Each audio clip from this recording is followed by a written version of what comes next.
with the older generation, so I would say maybe 40s and the people who are in their 40s and up, there's a certain level of anti-Korean sentiment and anti-Chinese sentiment. That being said, there's people who are changing, and especially with the younger generation. Now, if I say I'm from Taiwan or my parents are from Taiwan, they're like, oh, well, that's better. That's okay.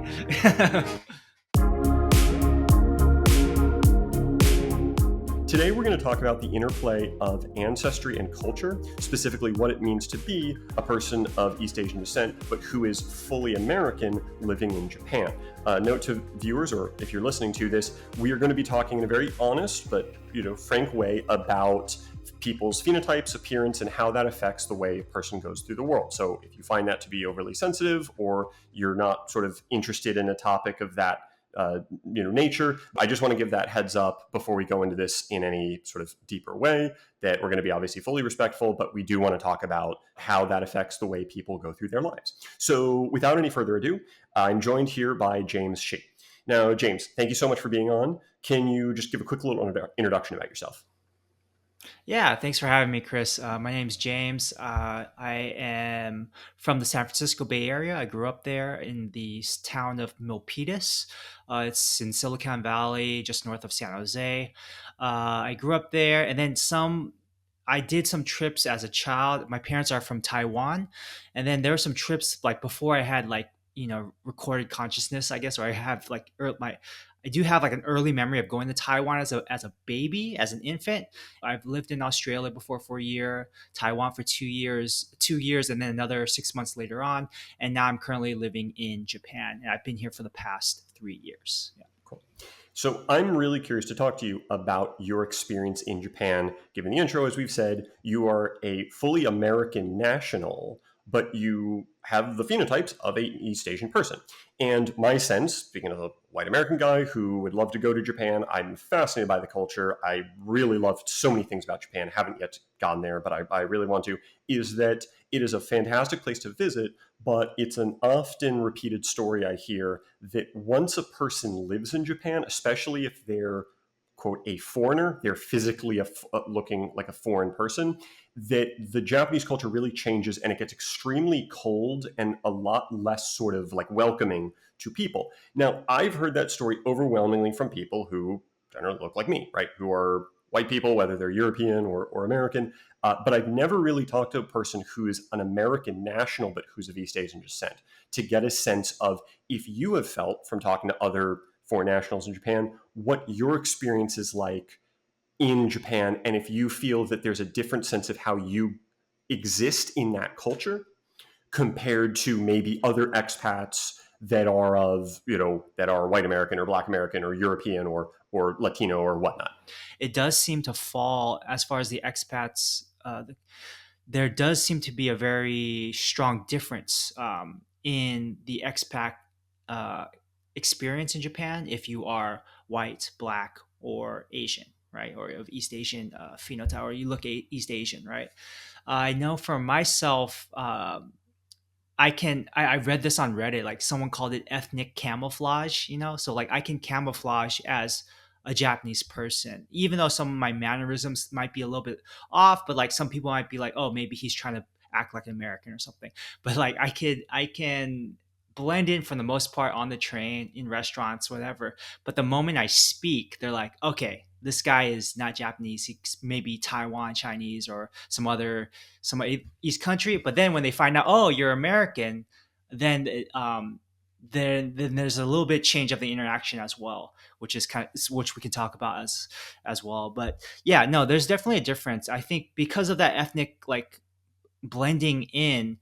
I know I was talking to a coworker.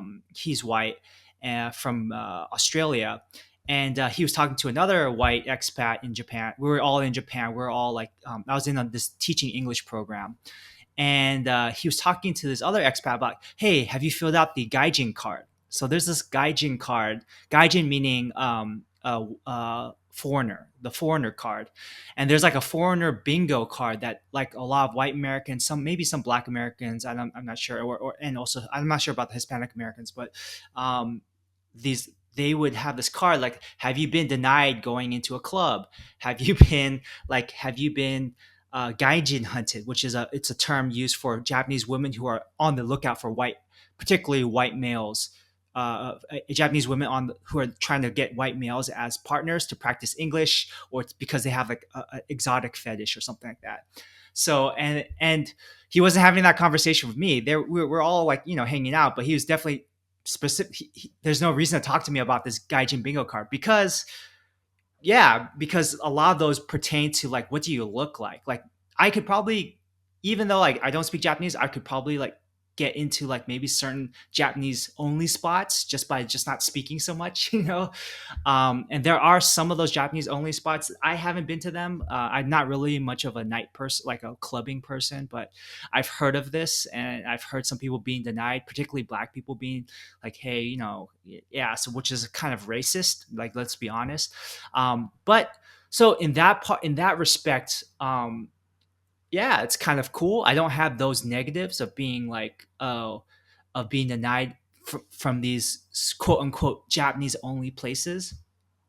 But at the same time, as when I was trying to find a place to rent, and they would have to look at my, I have to give my information about what's my nationality, where's my income coming from, and that was tough. Like finding a place to live in Japan as a foreigner is way tougher because, and I don't want to be like negative to the Japanese people because I think there is a certain basis in their logic. The basis being that maybe they've been burned by foreigners before who like signed a lease, but then like, oh, sorry, I gotta go back to America. Peace. Maybe they've been burned before. I've heard some of them Japanese landowners being burned before, or oh yeah, they have certain biases or prejudices against renting to foreigners, and that's possible as well. So luckily, I was able to find a place, and I think it also helped that I'm married to a Japanese national. I'm married to a Japanese woman, so that's definitely helpful.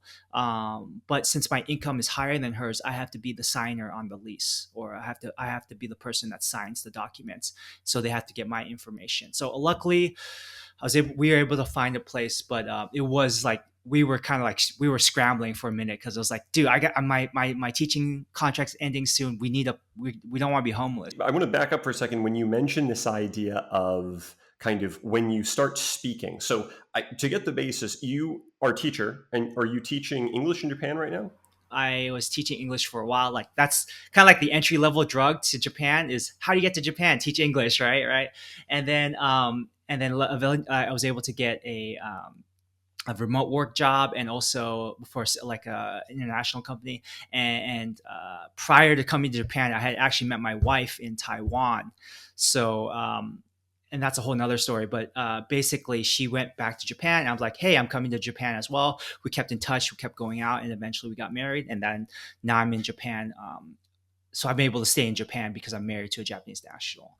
And then, so going back to that idea of speaking, so Japanese, I know you had asked me offline about like Japanese language ability, and so even I wonder though, I think it would be pretty hard, even as someone who studied Mandarin for many years and who has a Mandarin speaking. My mother speaks to me in Mandarin now. Right.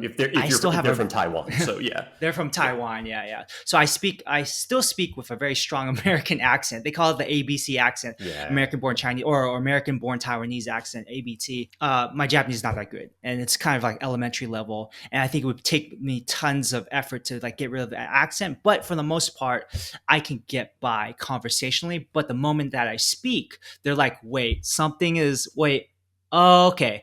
There's a lot of Asian people in Japan. So like Taiwanese people in Japan, Chinese people in Japan, Korean people in Japan. So they probably first assume I am one of those groups. But then when if they get curious and they ask more, then I tell them that I'm actually from the U.S.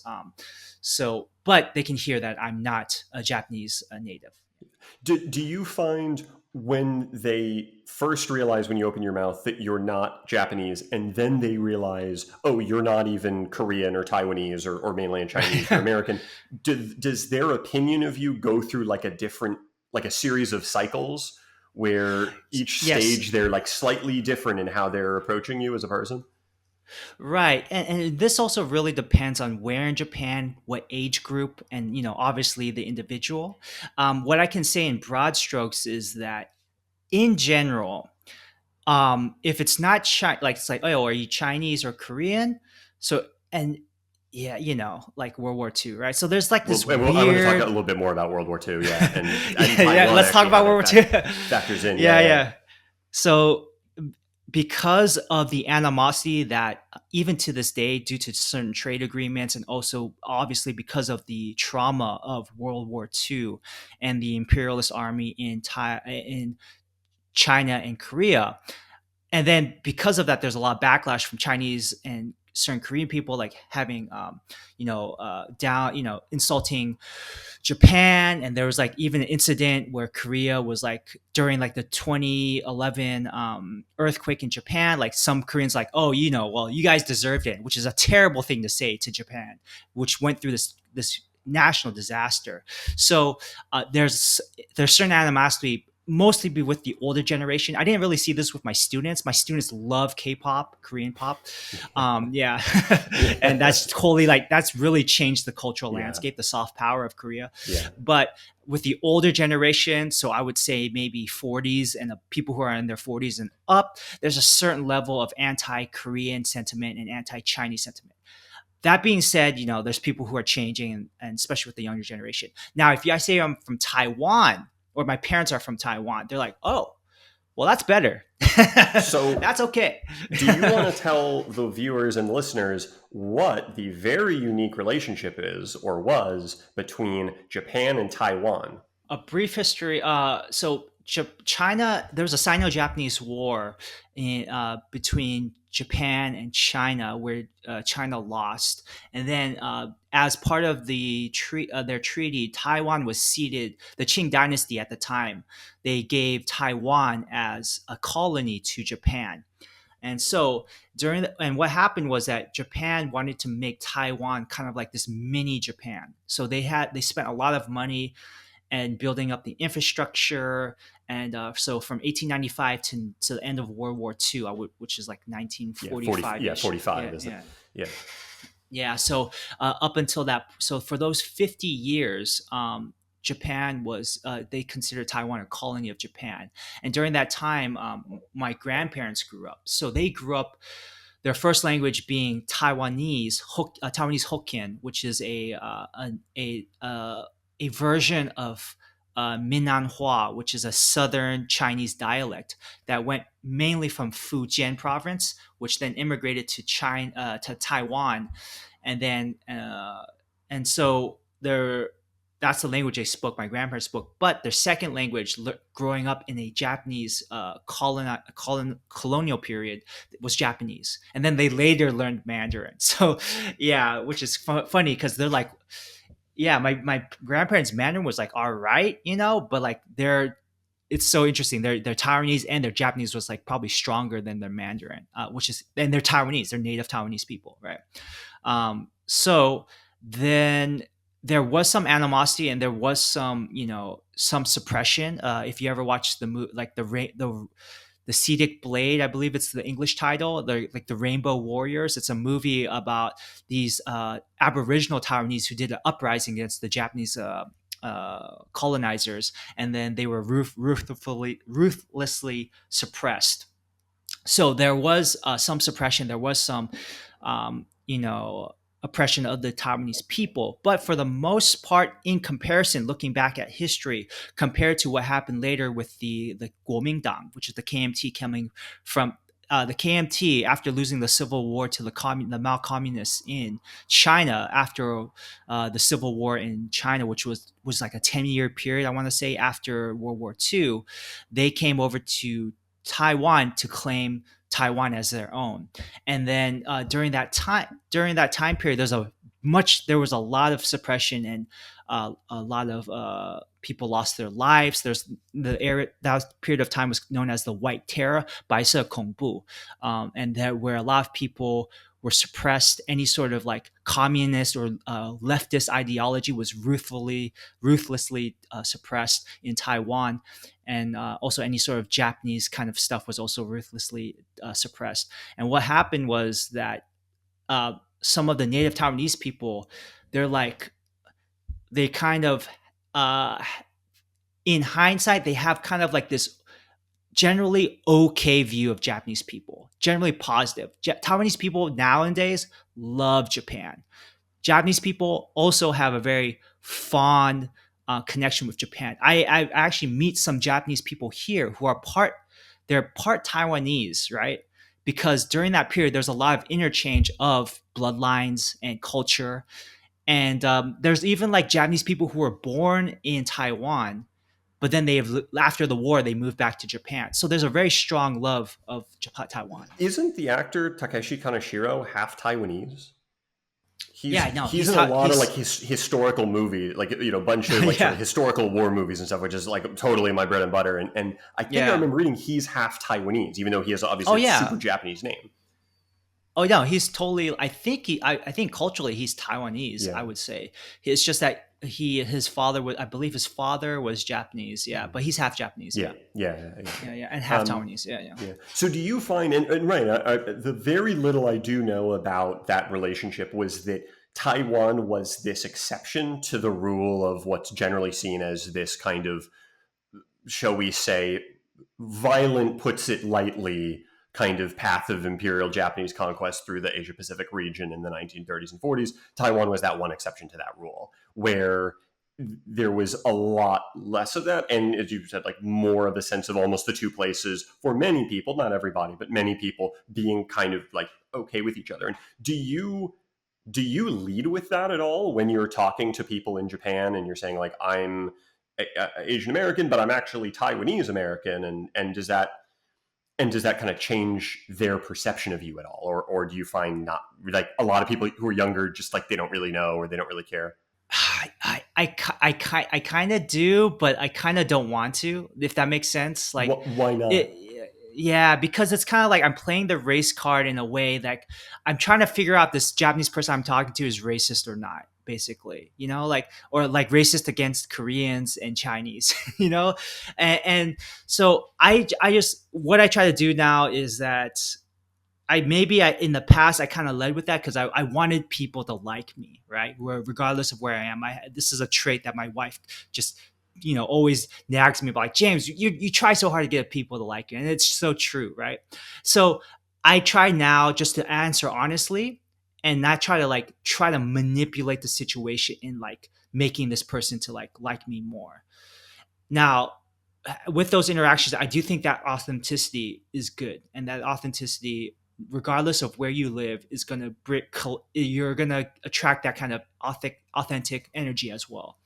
So yeah. So now I just try to answer honestly, and then what happens is that I do notice there are some people who actually I've met a few guys actually who've studied in China before. So when they hear I'm from Taiwan, so I've heard some guys, they's like, oh, you know what, I studied Chinese in China before, not Taiwan but China.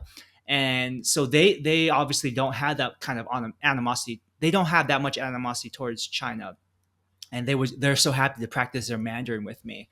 And so I think what I find is that sometimes when I say that, yeah, I do. Once I mention my background, you kind of you get your different groups. You have the group like, oh, I love America, or I love Taiwan. So they latch on to either the Taiwan or American part, or they're like, oh, cool, or like whatever. Interesting. Do you actually, to talk about the American part, and I have a little bit of a side story that was some mainland Chinese people some partners I used to work with in a tutoring company. Long story short, I found it was very fascinating when they perceived what Americans were supposed to look like versus what Americans in certainly the 2020s do look like in terms of physical phenotypes. Um, Essentially, it was as if their understanding of American demographics was like what the US looked like in 1960 or Hmm. 1970. It's, Right. 80% white people, it's maybe 15% black people, and then it's like 5% maybe somebody who's not one of those two things. and they were very confused by the concept of East Asian American people. They were sort of like, they were like, what is this concept? And Right. maybe that was just them. Same with Latinos too. They would assume if there was a Latino person, they'd be like, oh, is that person from South America? And sort of like, well, no, they're an American and they live in these places. But I'm curious, and maybe this is not the case at all, that were there Japanese people who were slightly, again, almost confused by the idea of you being a person who's physically of East Asian descent, but who's an American national? Or did most Japanese people kind of get the fact that, I mean, at this point, like several percent of the US population consists of Americans of East Asian descent?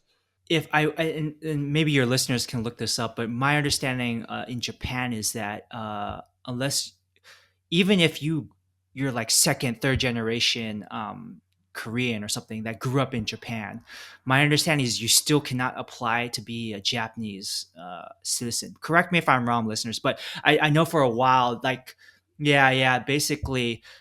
You had to be Japanese, whatever that means, right? You had to be Japanese of Japanese blood to be like fully recognized by the government, fully Japanese. So let's say like if I was of Irish or African descent, and I grew up in Japan, fully fully immersed in culture. I don't know if there's a pathway to full citizenship actually. So why I bring this up is that it's embedded in the legal system that race and nationality are tied together. So even my partner, my father-in-law, he before meeting me, didn't really have this concept of what there's Asian Americans, like what is that, what is Asian Americans, right? And so I think that generation, the older generation, they don't really understand that so much. Whereas my high school students, when I was teaching English in Japan, they kind of there there's more and more the area I was teaching in Miyaken, there was a lot of actually Japanese Brazilians, or Yes, that is yeah, an interesting population of people, but right, those are still, like, those are, ethnically speaking, those are Japanese people who just physically were in Brazil, and then either they or their descendants have subsequently moved back to Japan. They're not, like, as we generally think of them, sort of broadly speaking, a multiracial collection of people from ancestry from Southern Europe, the Mediterranean, West Africa, and the Americas. As like when we think of a typical Brazilian, which again is a very diverse population of people. But these were like ethnic Japanese people who had originally moved there and then they had come back to Japan. right, because there was like this trade agreement to the governments, and yeah. So and one short story that when I was teaching at the school and as I was leaving, like teachers would write these goodbye messages to me, which was really nice. And this really well-meaning teacher, she wanted her students to, she wanted me to go say bye to her students. So, and as I was, and she had written on the blackboard, uh, uh, say goodbye to James, who is Taiwanese, and or James, the Taiwanese teacher, and I'm like, oh, sorry, but I'm actually American, I didn't grow up in Taiwan. But then she's like, oh, but your roots. And Japanese, it's the same word. They just say it in the Japanese accent. Roots. Your roots, Taiwan desu ka? Like your roots are Taiwanese, right? Yeah, and I'm like, I can't argue with that. That's true. My parents are Taiwanese, so she didn't change it. She didn't add like American to that black. So and she was like in her, I want to say in her 60s or something. So for her, she was like, "What are you talking about, bro? Like, yeah, American, like, yeah." So, and it's very well meaning. I don't think she was trying to be. Yeah, and I even I told my wife about this. She's like, and even though she's younger, she's like, maybe she's a little bit younger than me, but, and she was like, James, maybe are you being a little bit too sensitive, right? Even for and I just realized like, so this conversation we're having, I think because we're American and because we have diverse groups and communities that we interact with, as growing up in America, then we can kind of understand the context. But for Japan, which is 99% homogenous, whatever high percentage homogenous society, they're like, what are you talking about? What are you talking about this? Why are you so focused on this race and phenotype and strata and stuff like that? Whereas in America, and some people in some political parties are like, yeah, you shouldn't be so race focused. Let's just keep. But then the reason why they say that is to keep the status quo, which is super race focused, right? Anyways, yeah, that's kind of my experience. So this very well-meaning Japanese teacher, my father-in-law, and other Japanese people, especially with the older generation, don't really have this concept of Asian American. Maybe they've heard of it, but they've never interacted face to face with it. Yeah. Do you find that when they do, like their interactions with you are just they seem very like flustered and kind of confused, or that when they're interacting with you, you can kind of tell there's something kind of working at the back of their mind that's sort of like what's going on here, or is every person different in terms of their their behavior? Yeah, no, that's a good question. And it really goes back to what culture are they more uh, educated in? Are they more educated? Do they have affinity for Taiwan or Chinese culture, or do they have an affinity for American culture? Dodgers, Shohei Otani plays for the LA Dodgers. So for my father-in-law, he knows that I'm now he knows that I'm from my parents are from Taiwan, but he also knows I'm from America. So he'll like, hey James, whenever you go back to America, can I get like a bobblehead, from Otani, then he's like, he's trying to like play the American angle, and he's very much all about. He really likes America. He doesn't know that much about Taiwan, but like even for this, like he had a chance to go travel with us, my wife and I, and my mother-in-law to Taiwan, and then recently America. And he didn't go to the Taiwan trip. He went to the American trip. So, and I think that's because it was maybe, I think, anyways, that's his own personal choice. But I think maybe a part of it is that he had more of an understanding of America. I think he does eventually want to go to Taiwan, though, now that he's kind of like jealous that we went without him. So he does eventually want to learn more about Taiwan. And in the case of like certain people who, like those people I mentioned who've studied like Chinese before, they're like, oh, or I've even met a Japanese person who's married to a Taiwanese woman. And like, yeah, we'll talk about Taiwan. He's been to Taiwan a bunch of times, and we don't really talk so much about my American heritage, and he'll lean in more into like Taiwan conversation. So it So really actually, depends yeah, on the I'm background. curious Yeah. to because we've mentioned Taiwan in passing in terms of its history and that being your background, but I'm also curious to focus in on that country as well and how you see yourself in regards to that. I'm speaking also myself. My one of my parents is not American, and I have a lot of sort of cultural affinity to what I sort of see as kind of my people's sort of ancestral land. So I'm not leading with these questions in sort of like a sort of that you could say xenophobic American way of like, where are you from? No, but like, where are you really from? So I, Yeah. so I, being from personal experience, that's how I kind of see my sense in the world. But my brother does not see himself nearly the same way. He's really just like, I'm pretty much just an American guy. And I know some people, like a friend of mine who's Korean American. One sister is very much like Korean American. The other sister is just like, yeah, I'm American, and I guess my parents are Korean or whatever. How do you see yourself in regards to Americanness versus Taiwan versus, in the broader sense, just Chinese culture generally? Obviously, given Taiwan's culture, and is it like has that changed at all through your life and anything like that? Right. Right. No, it's good. Yeah, I'm curious if I may ask, like, what is your your So your you cultural background? UK, Yeah. so Britain. British. Okay, Yeah, so on my mom's side. British on your mom's side. Yeah, So like I've British. got two passports, kind of deal. Yeah, Okay, British white, I guess, or yeah, European. yeah, Yeah, yeah. yeah. Got it. Okay. Yeah, yeah. For me, I would say I'm Taiwanese American. That's how I would lead. And the reason, I don't know, it's strange because I understand the argument for both sides. Like, like just consider like, even African Americans, like, why am I have no connection to Africa? It's been like 200 years, like, so they just call me American, and there's, and yeah, so it's interesting. I was working at like before Blockbuster like went bankrupt. I'm showing my age, but like I was working at part time at Blockbuster, and it's just I was working in Oakland, which has a very diverse black and also and there's also Asian. There's the Oakland Chinatown nearby, and there's I believe she was Filipina or she came up and she was renting some movies. She was looking at me, and then she asked me, "Oh, excuse me, what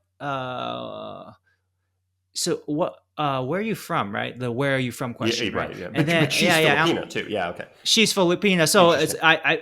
yeah. So I was like, oh, I'm I'm American, but my parents are from Taiwan, and she's like, oh, so you're Taiwanese. I'm like, yeah, well, I'm also I'm American. I grew up here. She's no, no, no, no, no, no.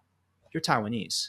I'm like, whoa, lady, come on, man. I'm working I part just time work here, at but Blockbuster. I Like, just come work at on. Blockbuster, man. And it was kind of slow, so I couldn't use like there's someone behind you kind of excuse. I was like, oh yeah, I'm American, and I don't know that conversation stayed with me for a while because well even now when people say, "Oh," even they describe me just as American or they describe me just as Taiwanese, I feel like it's always missing some part of the picture, if that makes sense. Yeah, because culturally, I grew up in a household that was, in a sense, very maybe like Taiwanese. Like my parents are from Taiwan and they grew up there and they immigrated in their like 20s, 30s. So in their and so they uh, even though they've been in America longer than they've been in Taiwan, they're still very much have a strong affinity and a cultural connection with Taiwan.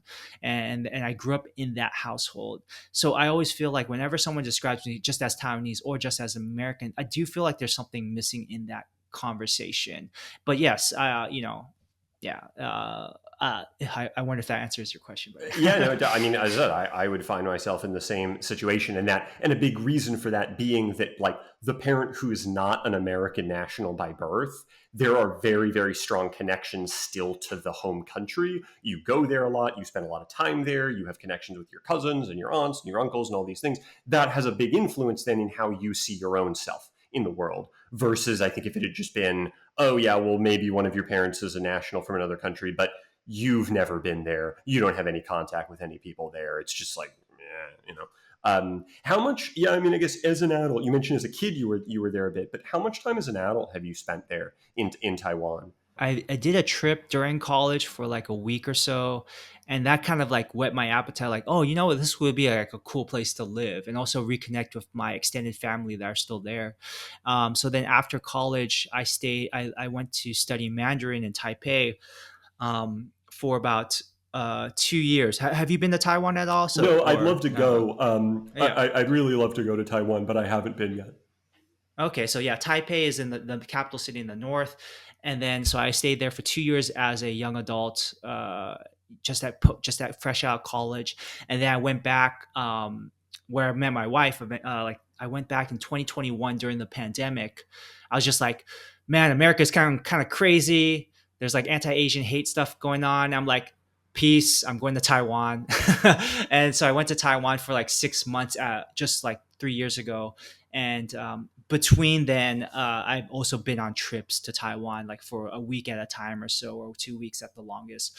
But yeah, so I did a 6 month trip during the pandemic, which was that's a whole nother story because then they had like a lockdown in July when I was there in 2021 because they had like a second wave. I was just like, damn it, I was escaping America, and then now they're locked down You here. can't But escape COVID. you can't. No, COVID's COVID's gonna get coming you with no you. matter what. Sorry, what the original question was Well, about I'm just Taiwan. Yeah. the question is, how did you sort of feel while you were in Taiwan? Like, how much connection or not did you feel to the country? Right.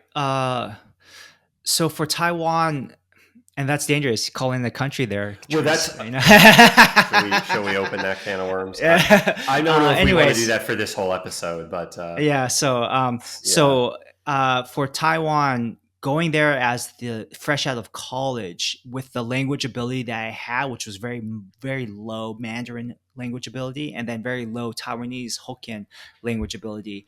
I was very much a foreigner. Some people would be like, "Are you from like Hong Kong or Singapore?" Because I had still had, even when I spoke Mandarin, it was a strong accent. Or actually, sorry. So first, it starts out as like, okay, you barely speak Mandarin, you're American, and then as my fluency got better in the second year I was living there, then the next level would be like, hey, are you from Hong Kong or Singapore? Because you have like this weird accent, and then like now I can get away for maybe a few minutes in conversation as Taiwanese, and then wait a minute, Yeah. you're the okay, and then I've leveled up in my language ability. And what's very interesting is that as your language ability progresses, there's also a certain affinity or certain connection, insiderness that you feel with the country, with Taiwan. So I feel like in the same situation is happening with me now in Japan, where it's like as my language progresses, I feel like people open up more to me, and then they, I don't know, it's weird, right? It's just a language, but they'll feel like I'm more Japanese, and that's a compliment here in Japan. And then when as my language yeah, yeah, and then as my language progressed in Taiwan, they'll be feel like I'm more Taiwanese, but because my parents are Taiwanese, there's still that, the roots thing, like the Japanese teacher said, like I still have the roots connection, whereas in Japan I don't have that kind of roots connection. It's weird because technically under the Japanese Empire during 1940s, my grandparents were citizens of Japan, technically, right? Yeah. Yeah. So I do think that idea of like, oh, closeness is very strongly tied to your where your family history and also your language ability. Now, if I was white and I was completely fluent in Mandarin and Taiwanese, and I've met white guys like that, or completely fluent in Japanese or something, no matter, I always got the sense that no matter how good in Japanese or Taiwanese or Chinese that they got, Mandarin that they got, they'd still be considered an outsider. Whereas for me, because I look East Asian, if my language ability got really close to native fluency, I would be seen less as an outsider. Yeah. For sure. Yeah. Actually, total aside question, but really quick, I'm just curious. Obviously, so Taiwan, once you have Han Chinese migration to the island, Hokkien, as you mentioned, is sort of the default dialect that people are using, but then Mandarin eventually kind of takes over. And I'm assuming that's along with sort of the KMT establishing control of the island, and then they kind of build out the language. What's the situation there now like in terms of Mandarin versus Hokkien speakers on the island of Taiwan? At least in your sense of like daily life when you're going around and like kind of what do you hear around you or It depends on where. Taiwan is small. It's like the size of Kyushu, an island in Japan. It's like 23 million ish people, but that's like the size of like, it's way smaller than California. Yeah, yeah. Yeah. So it's pretty dense, but even though it's dense and kind of small in comparison to like US states, there's still regional differences. So as you go from the north, the more north you go, generally like Taipei, the capital, the more Mandarin speakers you get. But there are pockets of Taiwanese speakers there. And the more south, in general, the more south you go towards like Taichung, Tainan, or Kaohsiung, then the more Taiwanese Hokkien speakers you get. Now there was a during the there were certain protests a few years ago. It's been a while now actually, but there was a protest. I want to say years back where the KMT, when Mine Zhou was in power at the time, he had pushed for this trade bill with China, a black box trade deal, where it's like no one got to see it. None of the other legislators like, hey, they didn't really see what was inside that legislation. And so a lot of young people were like, well, fuck that, like we're gonna storm the administrative building. So they stormed their version of the Congress building, and they took it over because they didn't know what's this deal between what's this Taiwan and secret trade China. deal with China? Yeah. Yeah, what's this? Yeah. And during that period, there was an uptick in Taiwanese national pride, and part of that national pride was an uptick in more interest in the Taiwanese Hokkien language, and so now it's sometimes you'll see bands like Sorry Youth or like Eggplant. I think they're called Eggplant something, like these bands that sing primarily in Taiwanese Hokkien, and like you see an uptick in that since that movement. The Sunflower Movement is the name of the protest, and so it's pretty cool. It's like, oh, like there's uptick in national pride, and also the uptick in the language. But this is after years, because Taiwan was under martial law until I want to say Yeah. maybe like 95. So basically, We'll it's look when it up. Sun Yeah, Sui, yeah. Because yeah, it's when not Sun that Sui, long ago. It's well in our it's life. not It's that, in our lifetimes. Yeah. right, right, right. So I was alive when martial law ended, and so there was a very systematic oppression of the Taiwanese language, Hokkien language, and that's what. And you also see this in indigenous communities in America as well. So there was a systematic oppression of the Mandarin language. So it's coming back a little. It came back a little bit during the Sunflower Movement, but it's still it's in danger. I would say there's still a lot of speakers, and also there you see some people speaking it in Singapore and some parts of Malaysia. It's definitely not as endangered as, say, the Aboriginal languages of Taiwan, but I would say in a few generations, it's going to be endangered. Yeah. Yeah. Well, it's very interesting that it's from a linguistic standpoint because right, my sense is again to go back to ancestry, but why we're talking about this, the there's the Aboriginal population which got sort of conquered by Han Chinese people, and that both Hokkien speakers and Mandarin speakers are all Han Chinese people. It's just they were two separate waves of first sort of conquest and then later migration, almost reconquest, you could say, that took place over about a couple hundred years. Like the initial wave being a few hundred years ago, and then the Mandarin wave being in the 20th century, primarily.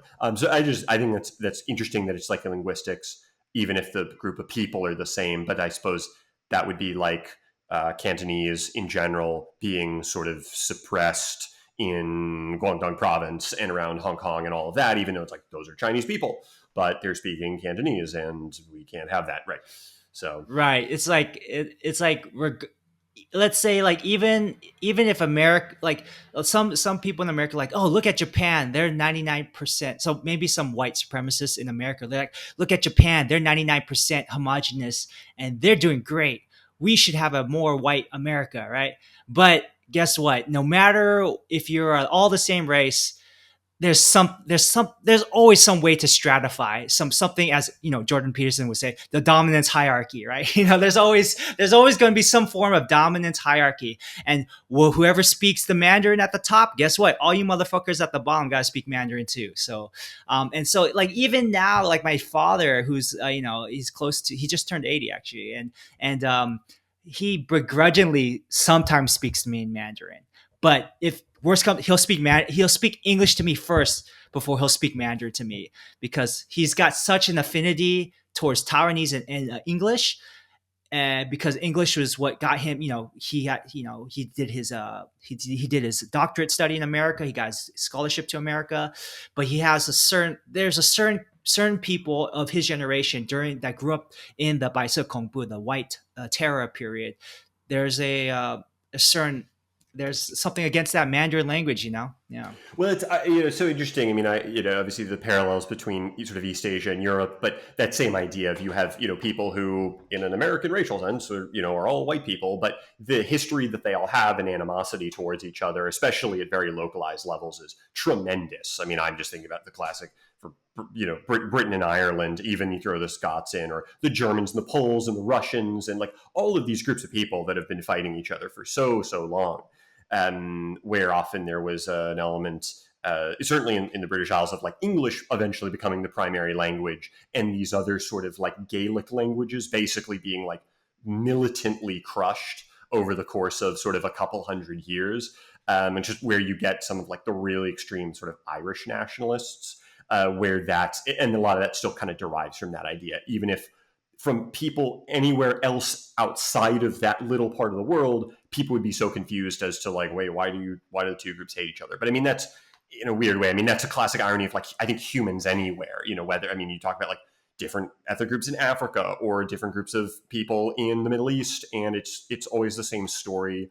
The people that you're next door to, often you kind of hate them, especially if there's a little bit of like a linguistic difference or whatever. But then to outsiders, like, I don't understand it. Why can't you all just get along?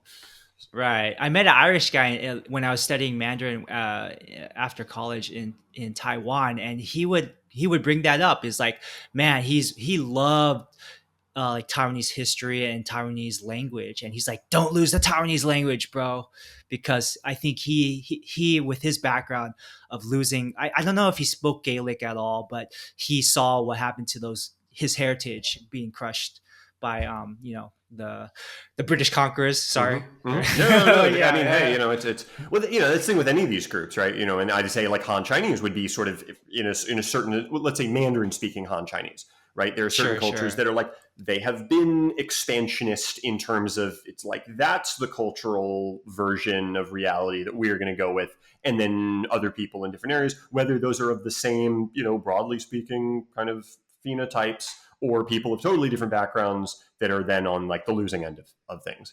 Right, And right. So, it's, again, that pattern is repeated in so many different parts of the world as well. Um, right. It's so funny because we're all the same. We're all human, and we're all like, why are we like trying to kill each other? And yeah, I do think like you mentioned this expansionist thing, and then what are certain ideologies that help me expand, and mhm, it's like this mhm. dominance Yeah. hierarchy. Yeah, And yeah. also So certain yeah. systems. I mean, I'm not quite at the level yet where I'm prepared to dive into the really fraught area of like how cultural difference and like the way that you organize your government and your military and all of those sorts of things in a historical perspective have allowed like why have certain cultures ended up being the ones that have been able to like conquer their neighbors or conquer these other places, Ah, and then other cultures that were conquered or they were not able to do that. And I'm not quite ready to go there yet, but it is from yeah. at least an academic perspective, some of that's very interesting.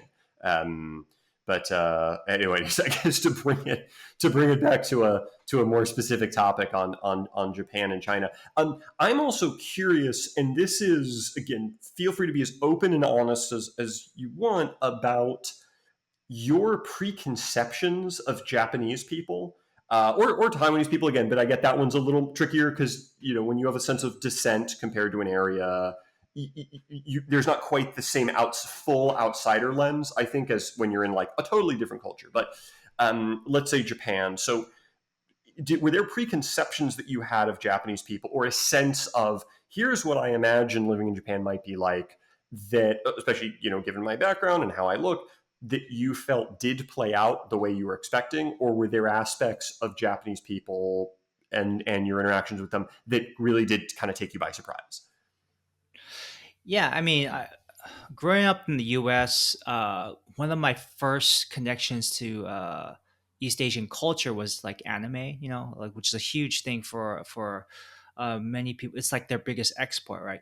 Manga and anime, and I just found like one uh, anime series I loved was Evangelion, Genesis Evangelion, and I what I and as I got more interested in film, uh, I also started watching Japanese movies. So and from these things, and this is like such a weeb take. Weeb being like someone who's like obsessed with like anime and but is non-Japanese, is like, oh, Japan must be like the animes. Japan must be like this fairy tale land of stuff. And I knew intellectually like that's probably not true, but there was this desire like, oh, Japan must be this magical place, right? And you ask like a lot of Americans, like even when I told I was like on customer service with one of my like credit cards, and there she was in America. I was like, oh yeah, and I'm living in Japan now, and she's like, oh wow, really? And most of Americans have a very I think a very positive view of Japan, and I did too,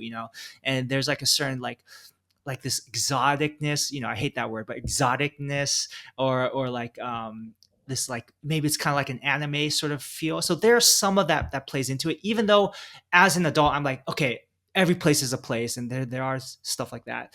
And also, and I as a high schooler, I came upon this book by So that's like the positive stuff of kind of like this dreamlike place.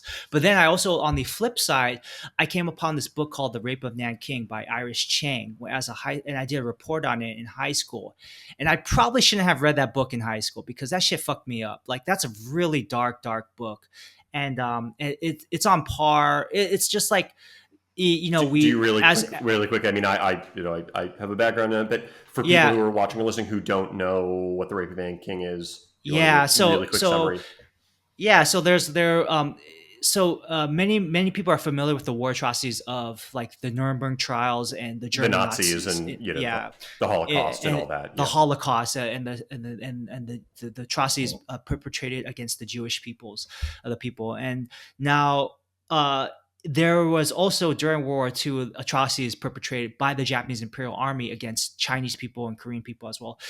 In China during their the Japanese imperialist army ransacked Nanjing, and during this period of time, I forget, maybe it was about a month or so, where they massacred the residents, the civilians, tortured, raped, murdered, innocent men, women, children.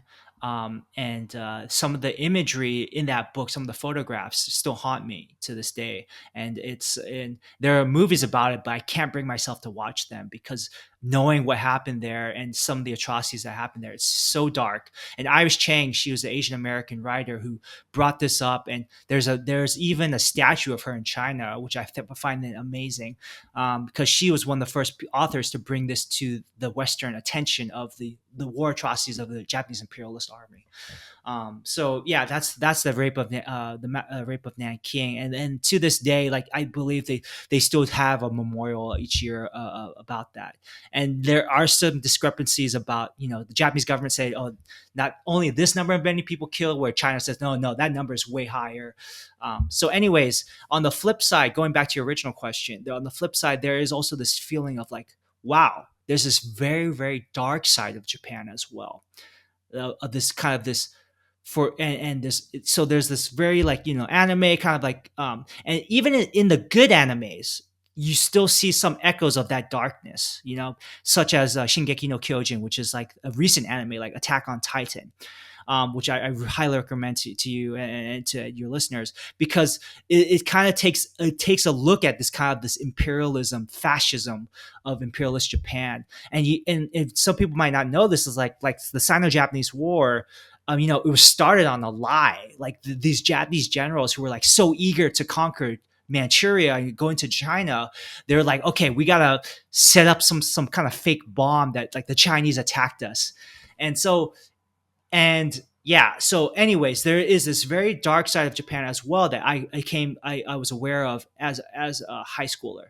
So this plays a part into when I finally have visited Japan. It's interesting because when you visit Japan, it's a very, you come as a tourist because you're there only for like a few days or a week or so, and you only get a surface level understanding. So some of my expectations of Japan were kind of true. Like, wow, no, Japan's super clean, people are super polite, very nice, and some parts where you're like, man, this is kind of like an anime. Like some people are just having a picnic on the riverbed and stuff like that. And then you start, and then like hearing stories from Japanese women I'm close to, you also see a little bit of the dark side. As I spent more time listening to speaking to more Japanese people, of like, there's like sexual assaults that happen on like the trains called chikan, which is a very common occurrence, especially during business, like very busy hours. Uh, as as we're recording this, Japan is still out of the OCED. I forget, like the developed, like the developed countries list. It's very low still on the gender parity. Like women get paid way less. There's still it's almost, this was, now it's kind of frowned upon, but not too long ago, like you could go to these drinking parties. They would do these drinking parties after work, and if the boss, who's usually a male, almost always a male, puts his hand on like one of the lower subordinates, the lower female subordinates like thigh, like, and he's drunk, and she'll be like, "Oh, stop," just kind of playfully, and that's like, that was okay, like just not too long ago. That's kind of frowned upon now. I mean, honestly, I'd probably make the argument that was probably okay in, even for developed countries and like Western countries until not that long ago. Maybe like half a generation. I think about like my kind of my dad's era of the 80s is sort of when people were saying in like the US and Western countries, okay, we should probably stop that. So we're now at Yeah. like 40 something years, maybe. But Yeah. Japan, I Right. could see it being like, maybe not even that long ago. It was, Right. even more recently. Yeah. Yeah, I mean, it's still happening today. Yeah. Let's be honest. Yeah. Yeah, it's Yeah. Yeah. frowned upon, but still happening today. And also, and then like I'll sometimes talk to yeah, even though there's like this one guy I practice jujitsu, and at this my jujitsu club, Brazilian jiu-jitsu club, there's one guy, and we're friendly, we'll talk, and he talked about martial arts, and he's like, oh yeah, this one technique he would show, like this kind of like thrusting technique. Yeah, see, this is a very famous technique that the Japanese would use to kill the Chinese in China. I'm like, wait, he knows I'm from Taiwan, but maybe I don't. Yeah, like he knows my family's from Taiwan and that I have Han Chinese ancestry, but yeah, he'll still so for example, Abe, for all his faults, my father still really respected Abe for his devotion to protecting Taiwan, and also but there are elements in that current, basically the right wing Japanese government. There is still a little bit this level of like, well, we need to build back our imperial, like the strength, our military strength, and also there's a certain level of the Japanese population that still was like, imperialist Japan wasn't that bad. That like they had this mentality, like maybe we should have dominated the Chinese, back in the day. There's still that, and of course that's probably more there. It's still an element there, but maybe it's not as fringe as some people expect. Actually, that's and for the most part, in majority though, it's most people are, I would say, apolitical, like not really political. Like some people wouldn't, they might not even know, like, certain like national holiday, other than that, oh, it's a day off of school or Right. Like something like that. But they yeah. couldn't tell you, oh, why do we have this day off? It's just like, Sure, yeah, we sure, got a day off yeah. school. Cool. Yeah. Yeah. So hopefully that gives you kind of idea, like there is, and I think this is in any country. I don't want to say, I don't want to speak so badly of Japan, but I think this is in any, like, if you go to any extreme in the political Of spectrum, you're going to course. get these groups Of too. Yeah. course. Yes. Yes. Yeah. The question is just how dominant are they in the discourse and in the running of that society. I was also just curious too about like your interactions with people daily. So like I could give you, I don't know if this is if it's okay. Having never been to Japan, again, would absolutely love to go, like Taiwan, like South Korea. Um, I would have my senses, me speaking a as a white American guy, right, Anglo American guy, what I imagine would happen if I went there, and how I would imagine people would be. There'd probably be a lot of very, very sort of superficially polite behavior with kind of a cold undertone that might not emerge unless I'm there for a long period of time. In terms of like the positives are everything's going to be very well run. People are going to be very like polite to you. There's not really going to be a sense of just chaos and rudeness, but there's a limit to the politeness and there's a limit to the how well we are going to sort of interact with you outside of like a sort of a transactional business sense would be my stereotype, having not been to Japan. And I'm curious if that you have found that is the case, or that when you deal with people, or even the longer you're there, that is starting to change. That like, no, I can actually make friendships with Japanese people, or do you still feel like, yeah, I'm, even aside from the fact that on the subway nobody's going to give me a second look, but when I start to get to know people, there's kind of this ice wall that I run into. No, I've heard this before, and I kind of feel it too. Like, making friends in Japan is kind of tough. I think what really helps is that you have maybe that one Japanese friend or local that can help you. And this is what from my friend Dan, he mentioned on our podcast, Yin and Young podcast, that when he was in Japan, uh, he didn't think he would make as many friends if he didn't have kind of like that person, that gateway in, like a local Japanese person that he had, that had already kind of like, sussed him out and said, okay, this guy's cool. And then so he introduced him to a bunch of other Japanese people. I think you need that. For me now, I think what's helpful is like joining a club, like a Brazilian Jiu Jitsu club, and you having that stuff kind of be there. But there is when I first arrived in Japan, and I've heard this, it's not just my own personal experience, like there's always this constant feeling of I'm breaking some social norm. I'm pissing someone off. I messed up. I didn't bow there, certainly, and eventually I think eventually I had to get over that because it was just too it's paralyzing, right? And then as you make these social faux pas, and as people, in whatever sector, for me, was starting out as an English teacher, people understand you're a foreigner and they'll give you more leeway. Now, if you're like a white European foreigner, I think they'll give you more leeway because then, yeah, if you're Asian, what's interesting is that they'll first assume you're Japanese and they're like, wait, how come you didn't say itadakimasu or like, or no, like, or how come you didn't add like a gozaimasu at the end when you said thank you or something like that? Because there's also like keigo, which is like respectful speech in Japanese, and then there's speech that you use with friends. Like basically, the longer the sentence, the more polite it is. So instead of like arigato, you would say arigato gozaimasu, like thank you very much. All these little things that um, then they'll be like, oh wait, you're a foreigner. Oh, sorry, you're not Japanese. But if you were Japanese, you fucked. Like you ain't supposed to talk like that. Like which is it's so funny. It's because like if I was like Japanese, like there's a much higher standard of the certain etiquette that is involved when in interactions. And even my wife, she's like, she can't even keep track of all the different kinds of etiquette. Like even when you're in like in an office setting, and even when she was working at like this office before, and it was kind of very traditional office, all the women serve the tea, and there's a certain order to how you serve the tea based on the seniority of the guests of the company of the visiting company, and you have to serve the tea to the higher person first, and they have to sit in a certain seat. It's ridiculous, right? Like she couldn't even keep track of it. So there's a certain rigidity to that. And what's very interesting is that maybe you noticed this in the Japanese. I don't know if you've met Japanese people in America, but like there's a lot of Japanese who are like, fuck this, I'm going to America, I'm leaving. So you get a lot of like these free spirited, more independent types of Japanese people that you probably meet in America. Yes. Maybe. I don't know. Have you met some? Yeah, so I have. There's one I would say reasonably good friend of mine. She's Japanese. I met her because we were both undergrad. She subsequently has moved back there, but we, still stay in touch enough. And she was very much like one of those free spirits. And I do remember there was a really good book I read. It was called Japan and the Shackles of the Past.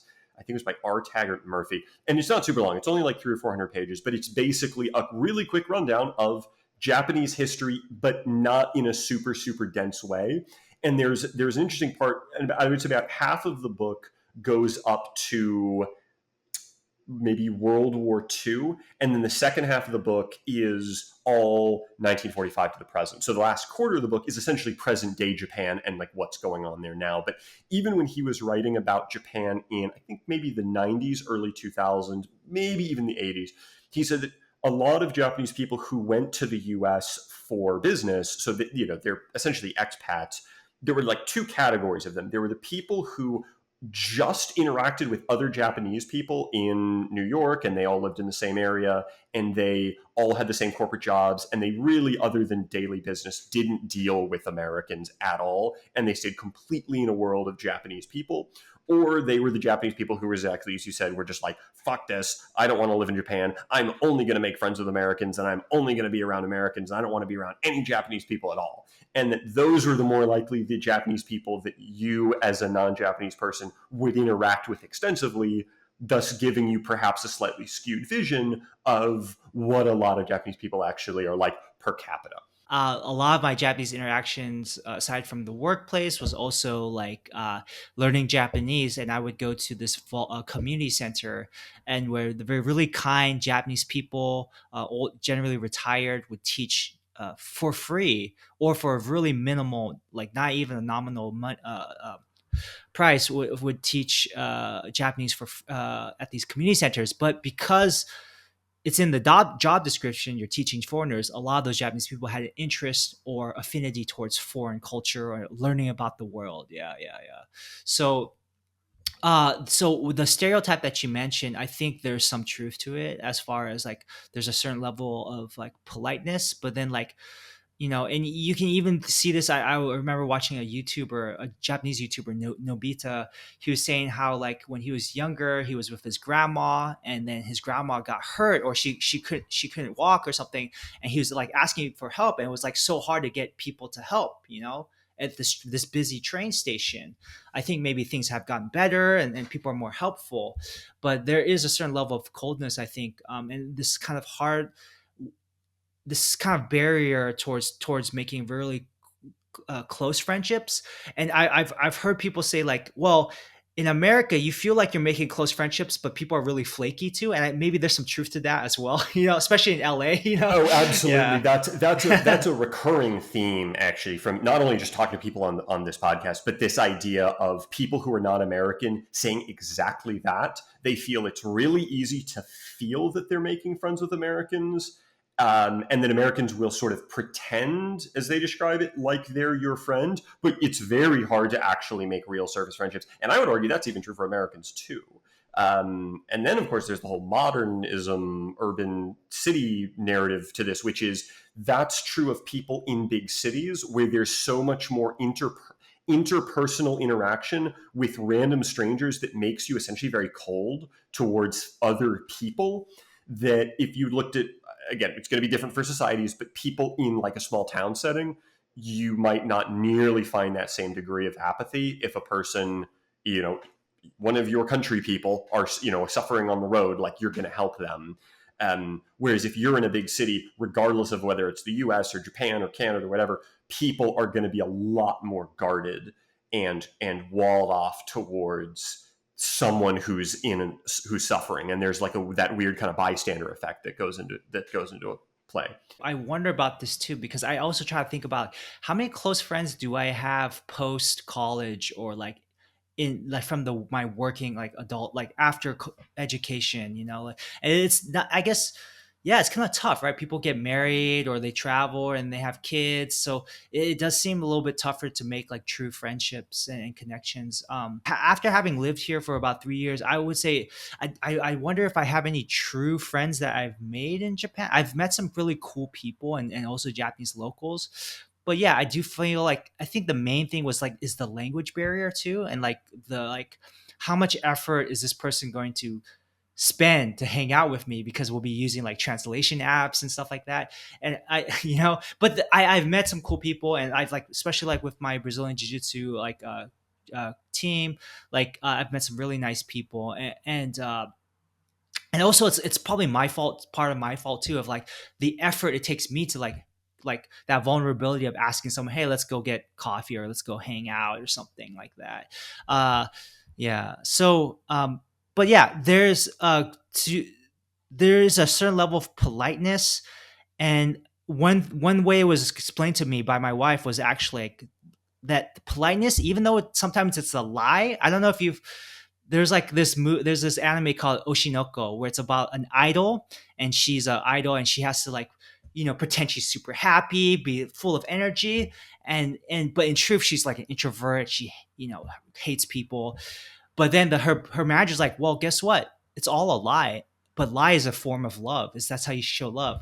And I thought that was a really interesting idea, because I think in Japanese culture, and my wife was telling me about this, like it's a form of politeness. Like you had a shitty day. Well, guess what? You're a server at McDonald's. You gotta put that fucking smile on, be happy, and be good at your job. Whereas in America, fuck, I had a shitty day, man. Yeah. Here's your fries. You're like, here's your fries. That's why there's that stereotype though of why the Japanese they might have their faults, but they're gonna have the best service. Any culture out there, like Japanese are gonna have that hands down. Best service. Dude, but then what's interesting is like I went to Hong Kong not too long ago, and like the lady, like we were ordering food, and the lady was like yelling at us because we didn't know what we wanted right away. She's like mad at us. But and I was telling my friend who lives in Hong Kong, and she was just like laughing, like, oh well, that's That's normal. Like, why don't you have your shit together? You know, Yeah, it's the yeah. customers. Like customer, so customer is king in America. Customer is god in Japan, and it's the customer's fault in It's the Hong Kong. customer's You know, fault in like Hong Kong. it's like, well, you don't know what you want. You know, Yeah, kind of what like the the hell's soup wrong Nazi with and you? yeah, in like Yeah. Seinfeld or something. Yeah. So So yeah, it's funny. but there's a certain level of honesty almost in that kind of interaction, if that Mm, makes sense. Like in yeah. that rudeness, like you know the food's good, but the service is gonna like she's trying to get in a way she's trying to get the best out of you. Like, come on, hurry up and order. This is pretty good, but we're out of that. You should know, but I'm telling you right now. Yeah. Whereas in Japan, it's like, yeah, it's kind of like this surface level politeness, but there is I'm married to a Japanese person. There is, once you break past that, there's such warmth in anyone, like regardless of being Japanese or whatnot. And I think it's just that level of like, where do you stand? They're trying to feel you out if you're sus or not. And I think that's part of like, and someone actually mentioned this in a YouTuber. There might be part of, because Japan has been so in so many natural disasters, that group mentality and the group over the individual is such a big thing. Because if the individual is selfish and takes all the rations during an earthquake, everyone's fucking dead, right? So sorry for cussing on your podcast, but like everyone's dead. Yeah, yeah. So everyone's gonna like, so people are like, there's a certain level of like, the nail that sticks out needs to be hammered down for the better of the community, right? And there's changes for that, and there's a little bit more leeway. But even in the school setting, I could sort of feel that pressure. Like people, maybe like even people who wanted to like cross dress or be, or who are maybe gender fluid or something like that, that's still very much like a kind of a no, you know, in Japan, like standing out. But there's a certain level of, I get it, because they have so many natural disasters, and this person's thesis, it might be true, it might be some truth to it, is that there's needs to be a certain level of cohesion in society and rules, so that, you know, we can all survive disasters and we can all get along in a way. Last question for you is really just how you see your future playing out in Japan. If you are thinking about staying here for the long haul, and this idea of however you might attempt to become more Japanese or sort of kind of ingratiate yourself into the culture, how you see that maybe playing out positively, negatively. I spoke to like an I believe she was Scottish. I'm really like Scottish woman who's teaching English in Japan, Scottish or Irish, or might be mixed. And um, she had asked one of her students like, "What does it mean to be Japanese?" Right? And the student was like, "Well, if the person speaks Japanese, has respect for the culture, and has lived here for a long time, yeah, I think they can become Japanese, right?" And she's like, and she found that was a very good response for her, because she has such a love for the Japan. She speaks at near native fluency of Japanese, and I think for her, she eventually wants to become like a Japanese permanent resident eventually. I think you can become a citizen eventually. um, yeah. Now for me, this idea of becoming Japanese, this is very interesting, because technically my grandparents are, you know, quote unquote As you Japanese, said, right? right? Because of the history, Yeah. right? But it was so interesting. My father saw my grandmother take so after the war. You know, my grandma still kept some connections with some of the Japanese people that she had met. Some of her Japanese school teachers. Her Japanese school teachers came from Japan to visit Taiwan again, and they're very cordial. And my father just saw my grandma being really nice and polite to them and speaking Japanese the whole time. And my father was curious, like, oh, so grandma, like, you seem like so nice with your Japanese school teachers, and they seem to love you too. Like, do you consider yourself Japanese? And she sat my dad down and said, look, no matter how good your Japanese is, how much polite they are to you, you will never be considered Japanese. You are Taiwanese. Never forget that. And my father's like, damn, okay. I was just like, all right. And I think I take that to heart, because my formative years, I grew up in America, and I spent a little bit of time as like an infant in Taiwan. But even then, I would never say I'm 100% Taiwanese. Like, I never grew up in the Taiwanese educational school system, right? And I spent my formative years in America. And I think after a certain point, like after adolescence, like that's you've kind of shaped your identity already. And I think, your brain is still kind of like soft until like you're 25, 26ish a little bit, but it's like those formative experiences when you're a child, it really shaped kind of your cultural identity. And sure, on paper maybe I can become Japanese, but I don't think I would ever consider myself Japanese, if that makes sense. Yeah. That completely makes sense, and I almost I didn't mean it as like a trick question or a loaded question, but yeah, that's what I would have imagined. That the sense is, it's like, yeah, no, you kind of can't.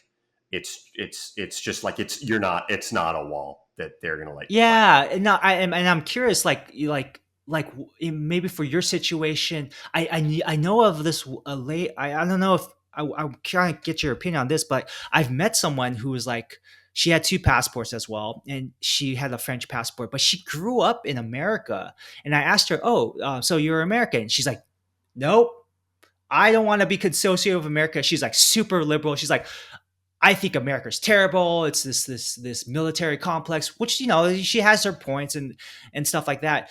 But she grew up in America. You're American, bro. You didn't grow up in France, right? Even though she had two passports, and it was like she had this kind of like she was trying to associate gender fluidity to like nationality fluidity or something like that. I don't know. It was a very strange thing. I don't know. What's your opinion? Like, because you Yeah, have two well, first of passports, all, would you if we ever throw consider in yourself British? Yeah. national to gender fluid, I'm not sure I'd get along with this Yeah, yeah. person Sorry. particularly well. Forget I No, but said that. Forget that I said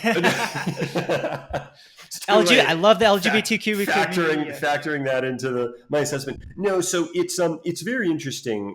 So now we're going on to sort of the European kind of white American perspective of things.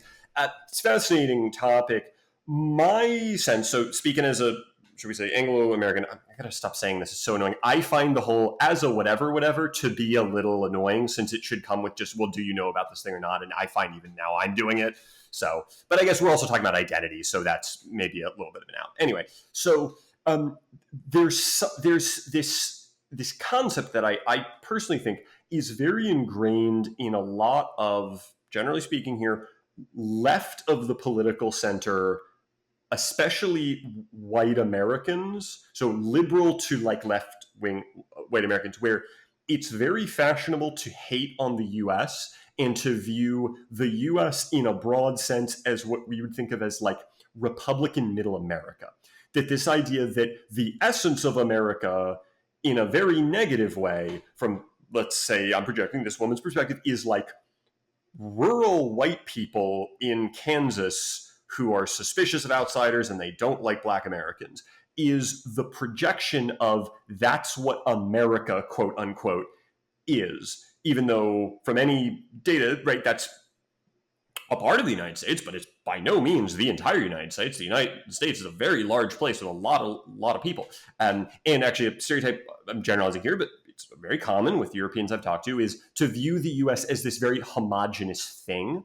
The same way that I would say, probably a generation or two ago, a lot of white Americans would associate with like Asian Americans, right? It's just like, oh, you're just Asian, right? It's like, well, no, there are a lot of actually complex things that come into that. Or argue, this is maybe a little bit of a hot take, but when people who are, let's say, not the biggest fans of white people or white Americans talk about like white people, and it's just like, yeah, Europe, that's a thing, like that's a culture. Like human cultures, if we go by racial categories, have tremendously varied and diverse elements to them, made up of lots of different ethnicities from that particular region and group. And humans outside of those like to paint with broad brushes.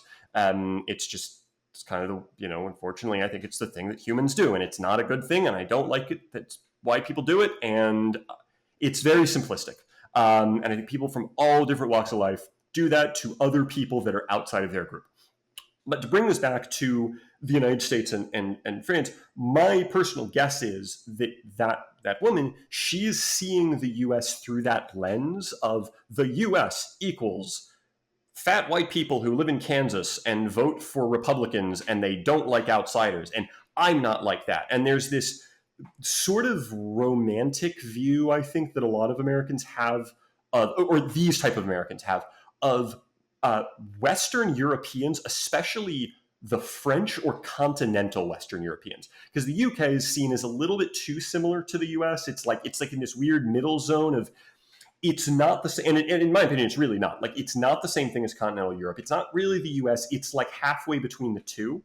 But continental Europe is viewed as just different enough while still being safe. It's still safe. It's within the Mac. It's not like Afghanistan, or these, Cambodia, or these places where, okay, we could dig down and there's actually, like, no, there's some bad stuff happening there. I mean, don't get me started on Afghanistan. But with France, it's like, it's still kind of safe, but it's just different enough that it's this, like the romance and the imagination of the French, and like, oh, everything's just like, they have like the food, oh, it's just so much better, and like, they're not racist, and they're all tolerant, and they all like love all these different things, and they've got the joie de vivre and all of these things. And it's an imagined construct that they have of the Western Europeans being more enlightened than us as Americans, because we're these like stupid rednecks, basically. And like, obviously, as a good white liberal, I'm not a stupid redneck, but all of those stupid fat white Americans who live in red states and voted for Trump. And so it really is a constructed thing. Aside from the fact that European politics itself is a tremendously complicated thing, and they're going through their own phases of things involving integration and immigration and cultural conflicts. And because they are just a group of people, like groups of people around the world who have issues with tribalism and in-group and out-group and all of these things. A lot of that, though, is not really perceived by, again, a woman who maybe she has a French passport. And it's also, I think, very telling, if she's spent almost no time in France, that she's very uneducated to that. One of the things that I would say, and this is, not that I spend as much time in the UK as I used to, is there are a lot of things I like and a lot of things I don't like about the UK, and a lot of things that I think are rising up to be really serious problems there. And so while there are things I absolutely am like dyed in the wool, really consider myself a very, very Anglophilic person, I'm not going to say that it's just like this magical place. Like, there are a lot of major problems in the UK. So my sense of her saying that, having never met her, is she is projecting, to be simplistic here, the white liberal American fantasy of what they see Western Europe to be as like this construct. Right. So then let me ask you like the blockbuster question. Like, Okay. so would you ever consider yourself, are you British or American? So, no, that's totally fine. So I would consider myself, basically British American, but in a macro sense. And I don't even think we're gonna have time to put this in the episode, which is such a shame, because I really love this conversation. I might have to split this into like 2 episodes. Oh, sure. Or we put this on your podcast. But so because I basically view the world. Do you know who Samuel Huntington is? He was an American writer. I think he's dead now, but he wrote basically an argument. It was called The Clash of Civilizations, where he's writing about the world in like a civilizational lens, where we're not going by the idea of like the globe. And like, when people talk about, it's, amongst right-wing people, often seen as a dirty word, globalists, but people who, in a simple way, view the humans of planet Earth, we should all be like one country, versus nationalists, where they're going to view things, which is now a dirty word for people on the left, is, if you're not from Japan, get the hell out of here, right? If you're not from this country, we don't want, get out. Like, our country's amazing and we're the best, right? And the reason why World War I happened and World War II happened and the Sino-Japanese War happened and all these terrible wars happened because nationalism, right? I view the world mostly from the perspective of what I'm going to call sort of civilizations, which is, these are collections of similar countries where individually there might be different national borders, but in a broad brush sense, they're part of a single kind of like cultural milieu. And a pretty obvious one is, it's called the Anglosphere, which is basically the UK, US, Canada, Australia, New Zealand. Broadly speaking, I basically see myself in that sense. Like, I view the US and the UK as very interchangeable pieces. Maybe not entirely interchangeable, like there are key differences to them, but I view them as parts of a larger civilizational whole that I consider myself Oh, fully within the bounds of, if that makes sense. right. That Um, makes sense. and I could see that too. I mean, you have that with the Anglosphere. You've got a certain amount of that with continental Europe, which is like partly why the EU was created, but then that was also very difficult. Like they're struggling because they have a lot of differences between those all those national groupings. But the original idea was like basically that concept of we should be one civilization called European civilization, and like that is our grouping. It sounds absolutely ludicrous, maybe from where we're sitting now with the CCP running China, but one could make the argument if one were a serious civilizationalist, you could see certain countries in East Asia forming a sort of Confucian esque, Han Chinese, maybe Taoist. kind of Yeah. Japan thing that is in Right. effect a civilization, and With some a Buddhist part elements. that's a part of the Yeah, world, right? yeah, And it would yeah. be like it's going to have Right. China, and it's going to have maybe Vietnam, and certainly Korea, and certainly Taiwan, and like probably Japan, and maybe Singapore, possibly. Like, and so a person could see themselves that way. Now, I would argue that East Asia still has the scars of the World War really really clear, and then you throw in the China and you throw in communist China. That is just like a pipe dream. That idea of where we're sitting now. Versus the Europeans, I think, which over the last few decades seems to have been much more doable in them rolling that concept out of a civilization. So or Latin America, which is a really interesting one because some people argue like, I mean, there are Latin Americans where if you said like, so what's it like being a non-Westerner, like they might like punch you in the face, or then other people where they're like Westerners, those are like the white colonizers that killed our people. Like Latin America is a really interesting one in terms of like where does that fall in the whole Right. cultural. In that civilization kind of scope Yes, perspective. and like Yeah, there's yeah. even and even Huntington is debating. He's like, do we count Latin America as its own thing, or is like part of it Western or part of it not? And like Argentina, Millet. I mean, his view is like, yeah, we're a West. He's like, we're a Western country. Argentina's a, his view is like we're a totally Western country.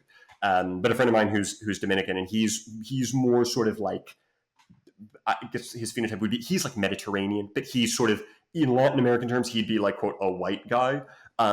His view is like it's very complicated because I don't have anything in common with like indigenous Mayan people that live in southern Mexico. Like I'm a broadly speaking like a Spanish man, right? Like I'm a quote European-ish guy who speaks Spanish. Like I consider myself a Westerner, but a lot of other Latinos don't at all. And there are women I know who like I mean, I don't want to speak for them because they're not here, but like they are not super pro like major institutions of Western civilization. Like they really view those things as like the forces that crush their people. So it's a very, very dicey and complicated place. And so Right. yeah. Yeah, no, it's interesting. I see some parallels kind of like about this conversation we're having about like this rosy picture of Japan